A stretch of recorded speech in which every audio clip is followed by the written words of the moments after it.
Hello everyone, greetings of the day.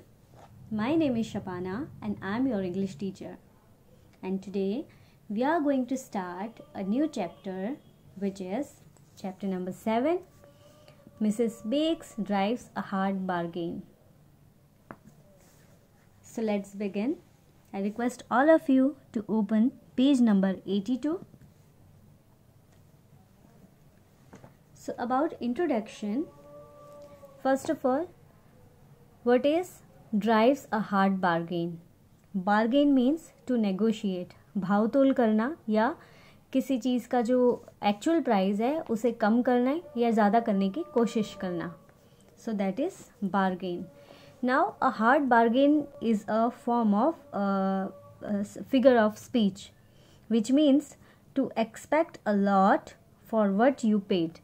मतलब कि जब आप किसी मॉल में जाते हैं, whenever you are going to a mall for going for a shopping, so sometimes it is written over there on the board that there is no exchange, no bargain. means यहाँ पे नाप तोल या भाव तोल नहीं किया जाता.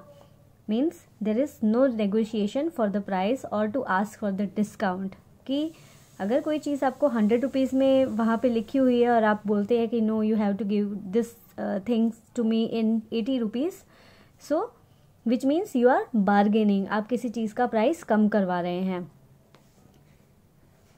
सो here are total 4 main characters. First one is James Herriot, who is a veterinary surgeon. Veterinary surgeon means those surgeon who operate on or the doctors of animals. जो animals के डॉक्टर होते हैं, जैसे हमारे डॉक्टर्स होते हैं ना, like medical surgeon like that way. Veterinary surgeon means doctors of animal. So first one is James Herriot. Second main character is Mrs. Bake. She is a very mysterious character in this story. Third character is Georgina. Georgina is a beautiful cat and the owner is Mrs. Bake. And Tristine or Tris, who is the friend or colleague of Dr. James Herriot. Alright, so there are 4 main characters. So let's begin this lesson.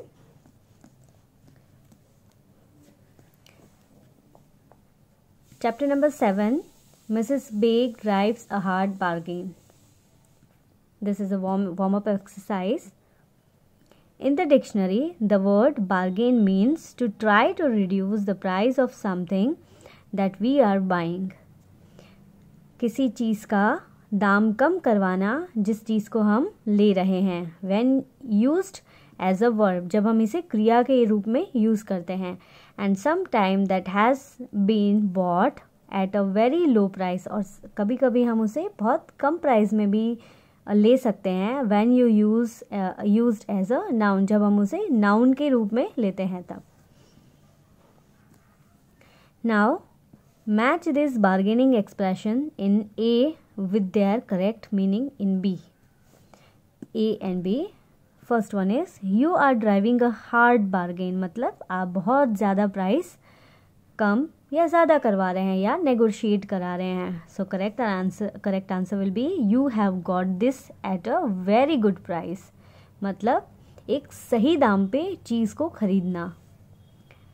What is the discounted price?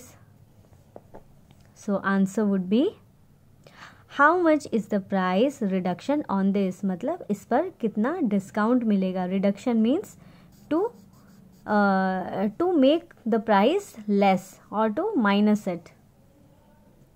Throw in something with this, इसके साथ भी कुछ आप देंगे. Give something free of cost with this.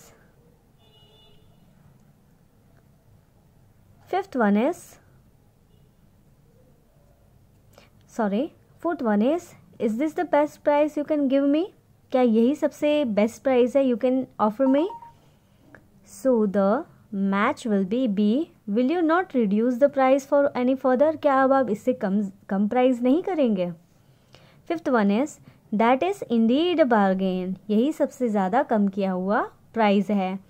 You are being very rigid, मतलब किसी चीज़ पे strict रहना. Now let's start the chapter.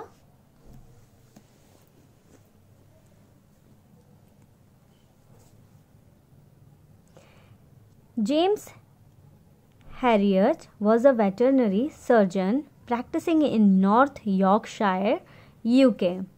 Very often, more than his animal patient, he had to deal with their demanding owners. Here is a humorous account of one such animal owner. Doctor James Harriet वो एक animal surgeon है जो practice कर रहे हैं north Yorkshire में, UK में. और काफ़ी बार उन्हें एनिमल्स के साथ साथ उनके डिमांडिंग ओनर्स के साथ भी डील करना पड़ता है. और यहाँ पे एक इंसिडेंट के बारे में बताया गया है about animal owner. So let's begin this chapter. Oh, I never thought you were such a heartless man, Mr. Harriot. Her chin trembled and she looked up at me disapprovingly. ये कौन कह रहा है? मिसेस बेक कह रहे हैं doctor को कि you are such a heartless man, आप एक बहुत कठोर दिल वाले इंसान हैं. हर चिन ट्रिम्बल्ड, उनकी जो चिन थी वो काँप रही थी. मिसेस बेक की चिन काँप रही थी. And she looked up at me disapprovingly, और वो मिस्टर हैरियट के सामने कैसे देख रही थी, जैसे वो किसी चीज़ के लिए सहमत नहीं है. But Mrs Beck, I said, I assure you I am not being heartless in the least.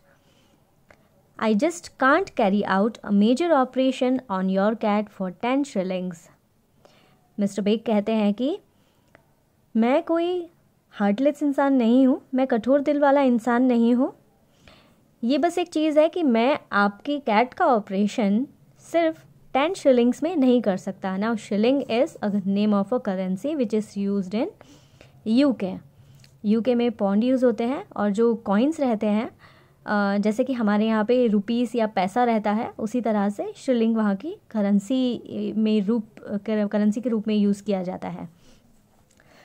So he is saying that कि I can't do major operation, मैं ये एक बड़ा ऑपरेशन जो कैट का है वो सिर्फ 10 शिलिंग्स में नहीं कर सकता. Well I thought you would do it for a poor widow like me. Mrs Beck कहती हैं कि मुझे लगा कि आप कर सकते हैं मुझ जैसी एक गरीब विधवा के लिए. I regarded her thoughtfully, looking at the small neat figure, the hardly cheeks and the helmet of grey hair. Was she really a poor widow? There was a cause for doubt. लेकिन जब doctor Harriet ने उसकी तरफ देखा तो वो क्या देखते हैं कि उसने बहुत अच्छे से कपड़े पहने हुए हैं, उसके चीक्स भी बहुत ज़्यादा हेल्दी हैं, और उसके सर पे थोड़े थोड़े ग्रे हेयर्स हैं, और वो ज़्यादा देखने से ऐसा लग नहीं रहा था कि वो एक गरीब विधवा है, मीन्स गरीब विडो है. और इस वजह से डॉक्टर को थोड़ा सा डाउट हो रहा था. Now come on page number 83. Her next door neighbor in Brighton village had said, "It's all a tale, Mr. Harriot. She tries it on everybody, but I'll tell you, she owns a lot of money." यहाँ पे Brighton एक village का नाम है. तो जो next door neighbour होते हैं डॉक्टर के, वो कहते हैं कि मिस्टर हैरियट, ये जो मिसेस बेक है वो कोई गरीब औरत नहीं है, उसके पास बहुत सारा पैसा है. वो इसी तरह से सबके साथ वो ट्राई करती है कि वो बार्गेन कर सके. I took a deep breath. Mrs Beck, we do work at reduced rate for the people who can't afford to pay, but in this case, oh you are cruel. She dabbed her eye. Mister Beck कहते हैं कि हम एक गहरी सांस लेकर बताते हैं कि हम यहाँ पे कम प्राइस में, रिड्यूस्ड मीन्स लेस प्राइस, हम कम दाम में ऑपरेट करते हैं, लेकिन जो लोग अफोर्ड नहीं कर पाते उन लोगों के केस में। लेकिन मिसेस बेक को देख के तो लग नहीं रहा था कि वो गरीब हो सकती हैं। मिसेस बेक कहती हैं, यू आर वेरी क्रूअल, आप बहुत निर्दय हैं। शी डैब्ड हर आइज़, और उसने अपनी आँखों को धीरे से टच किया। डैब्ड मतलब टच्ड लाइटली, धीरे से टच किया। As I told you Mrs Beck, the only way is to operate on your cat and the charge is £1. But you are asking me to do it for half the price? That's ridiculous. This is a major operation under a general anesthetic. You just can't do a job like for 10 shillings. यहाँ पे mister Harriet कहते हैं कि Mrs bake, हम आपकी cat का operation कम से कम £1 में कर सकते हैं, ना कि 10 shillings में, क्योंकि ये बहुत कम रेट है और आप तो उससे भी आधा करने का बोल रहे हो, और ये बहुत गलत है।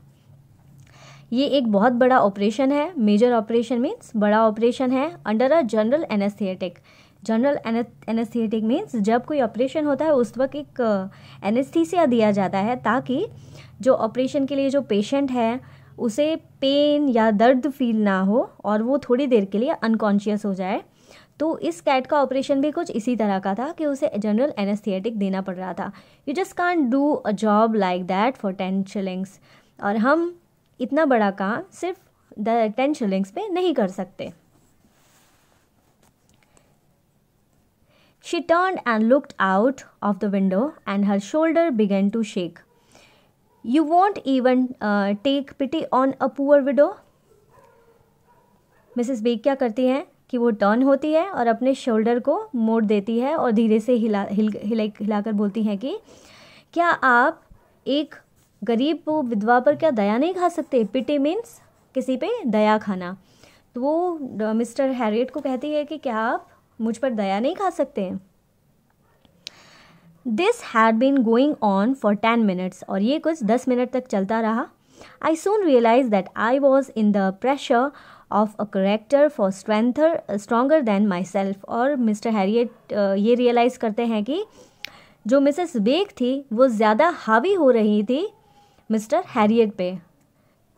It was becoming increasingly clear that I wasn't going to win this argument. और मिस्टर हैरियट को पता चल गया था कि यहाँ पे ये आर्ग्यूमेंट जीतने वाले नहीं हैं, और मिसेस बेक है वो अपनी बात मनवा कर रहेगी। I cited, maybe she was really a poor widowed.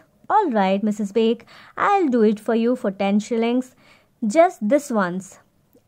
Will Tuesday afternoon be all right for you? यहाँ पे डॉक्टर हैरियट कहते हैं, ठीक है, मुझे ऐसा लग रहा है कि उन्हें ऐसा लगा कि मन में कि शायद ये एक्चुअली में पुअर विडोड हैं।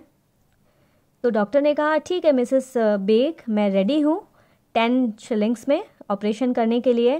क्या ट्यूसडे आफ्टरनून आपके लिए सही रहेगा? She swung round from the window, her face crinklingly magically into a smile. That will suit me grand. That's right kind of you. Mrs Beck खिड़की की तरफ मुड़कर देखती हैं, एंड उनका फेस क्रिंकिंगली मतलब झुर्रियों वाला थोड़ा सा फेस रहता है, उस पर स्माइल आ जाती है और वो कहती है कि ठीक है, बिल्कुल सही रहेगा। Just one thing, I said as I held the front door open for her. Don't give Georgia any food from midday on Monday. She must have an empty stomach when you bring her in. Monday mid day से उसे कुछ खाना मत देना, उसका stomach empty होना चाहिए। Empty means खाली होना चाहिए। सो जॉर्जिना को आप कुछ खाना मत देना। Here Georgina is the cat. Now turn the page. Bring her in. She looked bewildered. But I haven't got a car. I thought you would be collecting her. वो कहती है कि bring her in मतलब मैं लेके आऊँ। She looked bewildered मतलब वो कंफ्यूज होकर डॉक्टर के सामने देखती है और वो कहती है कि मेरे पास तो कोई कार नहीं है, मैं उसको किस तरह से लेकर आऊँगी। Collecting but right in 5 miles away. Doctor कहते हैं कि कलेक्टिंग मतलब क्या मैं लेने के लिए आऊँ? राइट इन तो यहाँ से 5 माइल दूर है। Yes and bring her back afterwards, और उसके बाद उसे छोड़ने के लिए भी आना पड़ेगा। आई हैव नो ट्रांसपोर्ट, मेरे पास कोई व्हीकल या कोई कार ट्रांसपोर्ट नहीं है। Collect, operate on her, take her back, all for 10 shillings। Well, that's what you agreed to charge, 10 shillings. But, oh, now you are starting again. The smile faded and she put her head on the side, and I am only a poor. So यहाँ पे Mrs Beck कहती हैं कि मेरे पास क्योंकि कोई car नहीं है तो मैं किस तरह से उसको लेके आऊँगी। तो डॉक्टर कहते हैं कि पहले उसको लेकर आना, फिर उसको ऑपरेट करना, फिर उसको वापस छोड़ने के लिए भी जाना, सिर्फ 10 shillings में।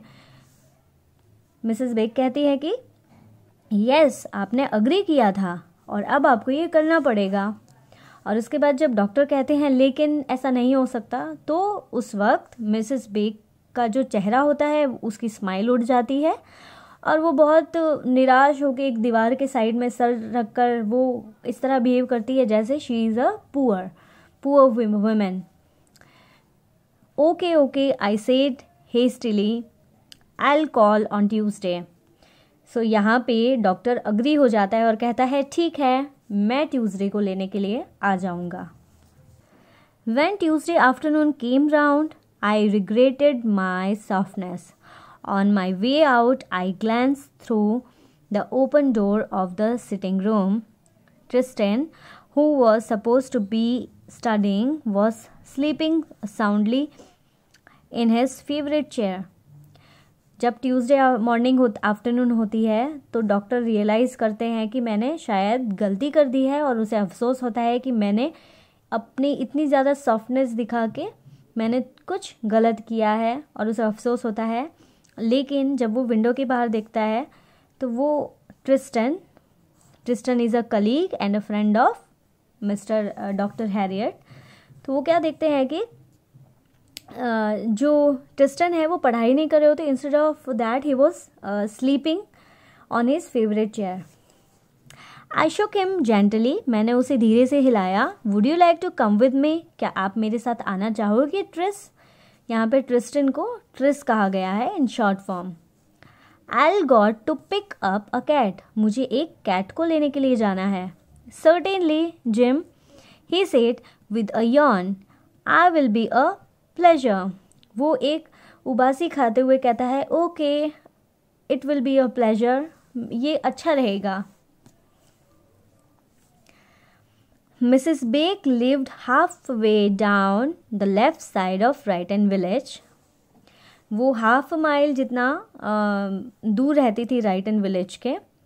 Good afternoon, gentlemen, she said. I am glad to see you both.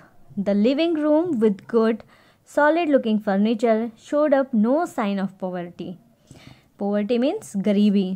जब डॉक्टर हैरियट जब उसके घर में जाते हैं तो वो क्या देखते हैं कि उसका लिविंग रूम है वो बहुत ही खूबसूरत फर्नीचर से लगा हुआ है और सब कुछ बहुत सही तरीके से था और उन्हें देख के नहीं लग रहा था कि वो किसी भी तरह से वो पुअर या गरीब हैं। I pointed to a cardboard box loosely tied with string. Ah good, you are got her in there, have you? जब वो कमरे के अंदर जाते हैं तो वो क्या देखते हैं कि एक कार्डबोर्ड बॉक्स पड़ा होता है जो एक लूजली थोड़ा सा ढीला सा बांधा हुआ होता है। स्ट्रिंग मीन्स किसी रस्सी या धागे से। तो डॉक्टर को लगता है कि शायद इसके अंदर उन्होंने कैट को रेडी करके रखा है। तो वो पूछते हैं कि हैव यू, मतलब इसके अंदर है क्या cat? No bless you, she is in the garden, she usually plays there every afternoon. तो मिसेस बेक क्या कहती है कि नहीं, वो इसके अंदर नहीं है, वो गार्डन में है बाहर की तरफ, वो आफ्टरनून में गार्डन में खेलती है। In the garden, I said nervously. Well please get her in, we are in a bit of hurry. और वो क्या कहते हैं, अच्छा गार्डन में है, ठीक है आप उसे लेकर आइए, हमें थोड़ी सी जल्दी है। We went through a tiled kitchen to the backyard. और वो क्या देखते हैं कि वो जब गार्डन में बैकयार्ड की तरफ जा रहे होते हैं तो वो किचन बहुत अच्छा सा टाइल्स वगैरह लगा हुआ होता है। Georgina where are you my pet, Miss Beck sang aloud. और वो इस तरह से कहती है कि जॉर्जिना तुम कहाँ हो, इस तरह से गाकर जॉर्जिना को बुलाती है Mrs Beck. Okay, so this is all for today. In next video, we will discuss about the rest of the part. Until you just read this chapter one more time. Okay. Thank you and have a good day.